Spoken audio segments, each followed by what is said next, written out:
On to the latest on the Russia-Ukraine war now. Ukraine is racing against time while Ukraine was busy pouring more men and more weapons into saving Pokrovsk, a city on the brink of falling. Russia quietly opened a whole new front in the south. Over the weekend, Russian forces captured 2 settlements in the Zaporizhzhia region, exposing 2 strategically important towns vulnerable to a potential Russian encirclement. Capturing these villages may sound minor right now, but it exposes Orikhiv and Huliaipole, 2 towns that anchor Ukraine's southeastern defense. Losing them would mean Russia gets a corridor straight towards Zaporizhzhia and the gateway to the Dnipro. For 6 weeks now, Russia has pushed nearly 19 miles across the axis, while Ukrainian troops were being diverted north to hold Pokrovsk, a city now logged in fog, street battles, Russian infiltration squads. Pokrovsk is at the risk of falling, and reinforcing it has left the south thinly defended. How exactly did things reach this point? For 6 weeks now, Russia has pushed nearly 19 miles across this axis, while Ukrainian troops were being diverted north to hold Pokrovsk, a city that we just told you has been facing street battles and Russian infiltration squads. In fact, reinforcing Pokrovsk has left the south thinly defended, like we said. Ukraine's own top commander himself flagged the dire situation. To quote him, the situation has become significantly worsened. Now, holding off the Russians here will be of utmost significance for the Ukrainians. Even Ukrainian analysts are sounding the alarm. Military bloggers are warning that Ukraine is heading towards what they described as a strategic scale catastrophe, a scenario where unless something changes, Russian tanks could roll into Zaporizhzhia or the Dnipro. It seems like there is a tacit admission of what we have all been saying for a long time now: Ukraine's defense has fallen apart. Meanwhile, Russia continues to attack where Ukraine is overstretched. It now occupies about 70% of Zaporizhzhia, not the regional capital, but most of the eastern and southern territory. And after weeks of downplaying the losses, Ukraine has admitted withdrawing from positions around 5 settlements, blaming Russian artillery, bad weather, and manpower shortages. The Ukrainian president, meanwhile, traveled to the region last week, calling the situation near Orikhiv one of the most difficult anywhere along the front. The Russian Ministry of Defense, meanwhile, said in its latest report that over the past 24 hours, the Russian forces continue to advance deep into the Ukrainian defenses, gaining control of 2 more settlements in the Zaporizhzhia region. The Russian Defense Ministry has said Russia's tactical aviation, missile troops, artillery units, targeted energy facilities that support Ukrainian military enterprises, drone assembly workshops, and 141 areas used by Ukrainian troops and foreign mercenaries. Also on Sunday, the General Staff of the Armed Forces of Ukraine said its defense forces attacked the Kubyshev refinery in Russia's Samara region, which is one of the main producers of advanced fuel for Russian military jet engines. The strike resulted in explosions and fires. Ukraine also confirmed the previous attack on an oil refinery in the Russian city of Ryazan, saying that both the crude oil distillation unit and storage tanks at the facility were damaged. On the same day, Russian missiles killed 3 people, injured 11 more in Kharkiv region on Sunday night. Regional administration head there, 4 girls who were of the ages of 12, 14, 15 and 17 were among those injured, as per the statement. Elsewhere, Russian strike drones attacked Odesa region overnight, damaging energy and port infrastructure in several parts. And the way things stand right now, 2 things are happening basically. In Pokrovsk, the Ukrainians are working hard to defend the city.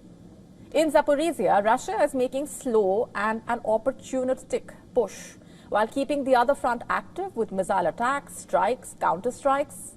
It's a battle that is forcing Ukraine to choose where to hold the line and where to give it up. Meanwhile, Ukraine unveiled its newest battle-tested Flamingo cruise missile, a homegrown weapon now at the center of the war-torn country's war efforts and a mounting corruption probe. Crowdfunded in just 2 days, painted by hand and already striking deep inside Russia, this missile symbolizes Ukraine's growing defense ambitions, but its maker is under scrutiny, even as it brings former U.S. Secretary of State Mike Pompeo onto its new advisory board. Take a look.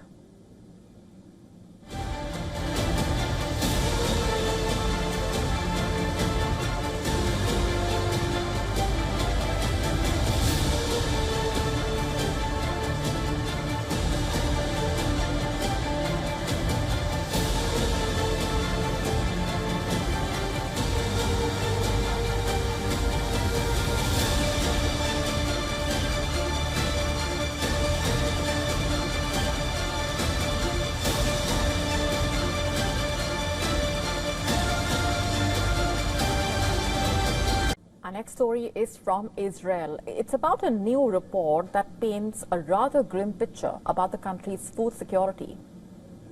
Let's just dive straight in. The report is by the National Insurance Institute, NII, and according to it, more than a quarter of households in Israel live in food insecurity. How much is that in terms of numbers? About 2.8 million people. And here's the other part to this. Of this, over 1 million are children. According to the report, while there's been a slight improvement from 2023, the gaps remain deep and the consequences for the economy may lead to harming productivity, increasing public health spending, and also burdening the welfare budget. The report basically reveals a wide-ranging phenomenon that directly affects the Israeli economy. What explains all of this? First, here's some context. Let's just take a step back here. Even before the Hamas attack, food security has been a concern in Israel. This report by the Jerusalem Post, for example, outlines how it became a national concern. It also talks about the vulnerabilities in Israel's food security system with a mix of factors at play, including reliance on labor from foreign workers. Just to break this down further, according to it, even before the October 7 attacks, particularly at the start of the COVID-19 pandemic in 2020, food security in Israel increased in importance as it became a focal point of national concern.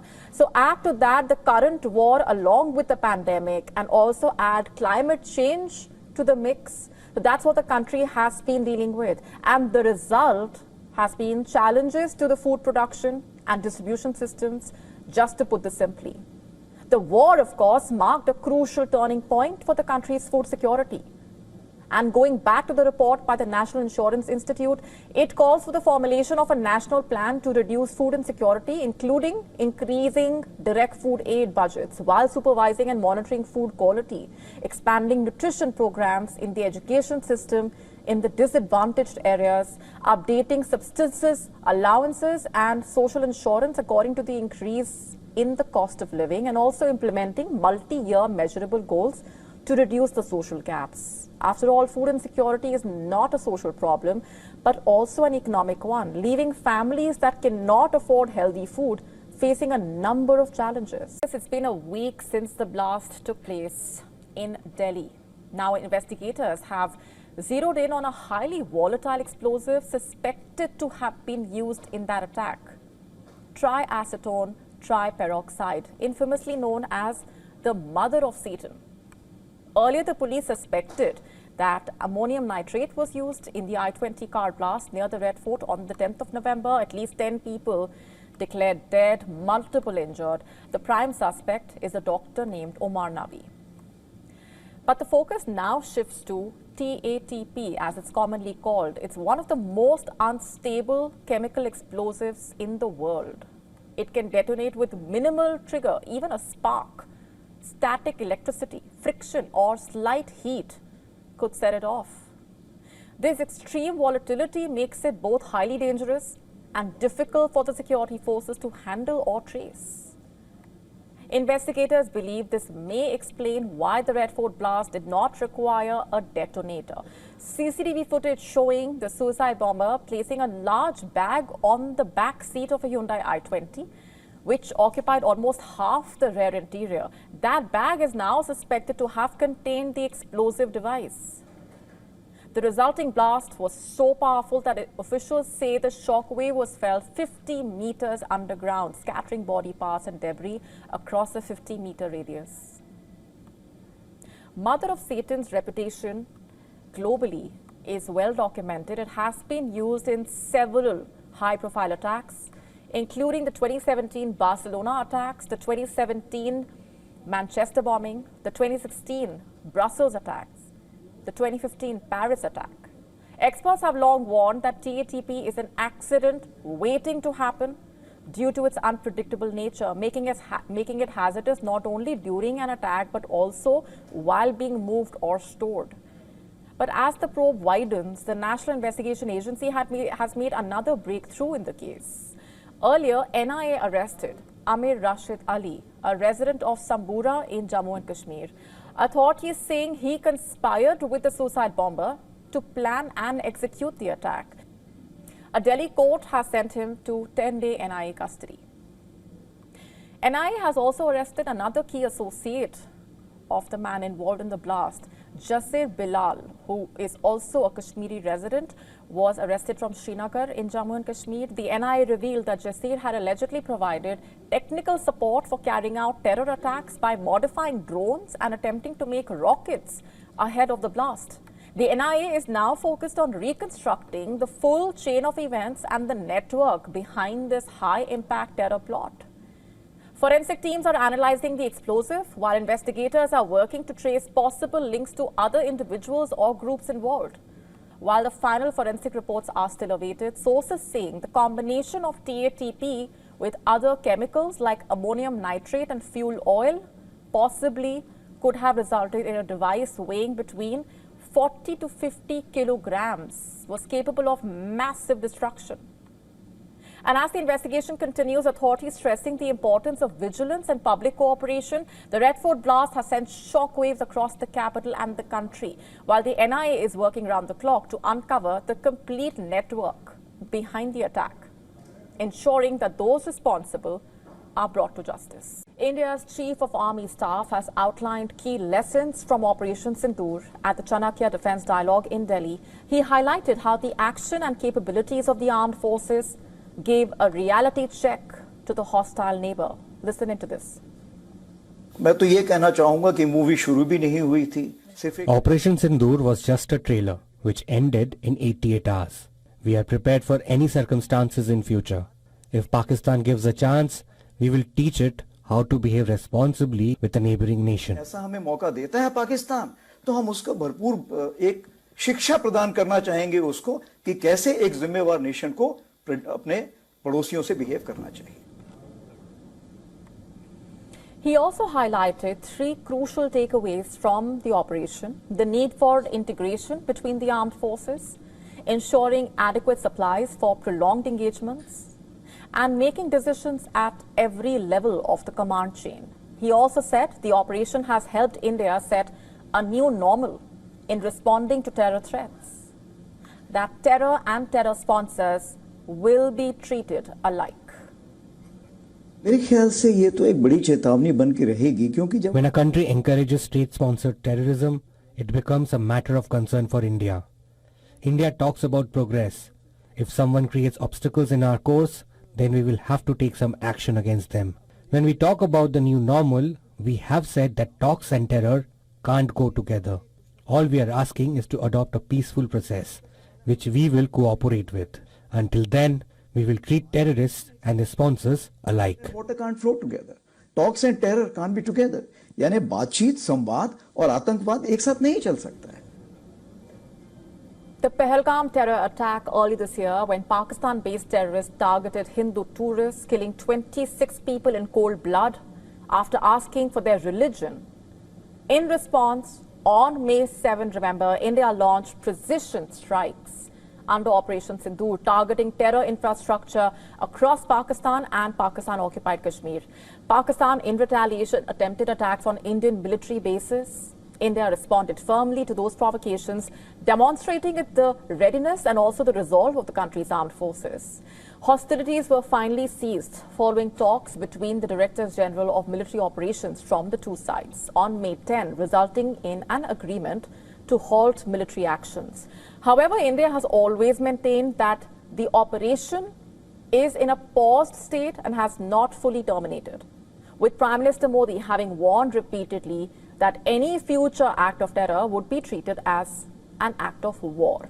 Staying with updates coming in from India now, another mining tragedy has occurred in Uttar Pradesh. Rescuers in a race against time as several workers remain trapped under debris from a stone mine that collapsed on Saturday. Authorities saying the death toll has now risen to 6, with the recovery of 5 more bodies from the site early Monday morning. The search is on for 1 more body.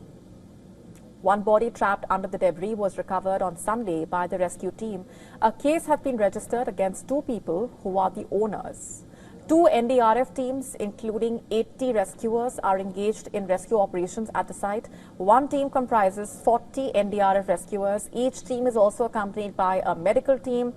NDRF rescuers had been using professional corded demolition hammer, concrete breakers to clean up the area by breaking, chipping and demolishing the hard materials like concrete, brick, stone. To stay up to speed with the latest news, download the WION app and subscribe to our YouTube channel.